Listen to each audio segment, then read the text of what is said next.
কুরআনের নির্দেশনা, আল্লাহ তাআলা বলেন, তোমরা ব্যভিচারের কাছেও যেও না।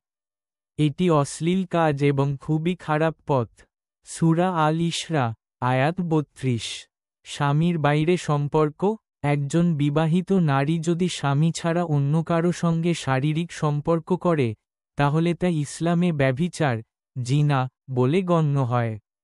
এটি চরম গুনাহ, যার শাস্তি পৃথিবীতেও আছে, আখিরাতেও আছে। হাদিসে এসেছে, নবী করিম সাল্লাল্লাহু বলেন, কোনো নারী তার স্বামীর ঘর থেকে যদি তার অনুমতি ছাড়া বের হয়, ফেরেশতারা তাকে অভিশাপ দেয় যতক্ষণ না সে ফিরে আসে। সহিহ বুখারী ও মুসলিম। শেষ কথায়, চরিত্রের পবিত্রতা শুধু নারীর না, পুরুষেরও দায়িত্ব। আসুন, নিজের বিবাহিত জীবনকে সম্মান করি, ধর্ম ও নীতির পথেই চলি।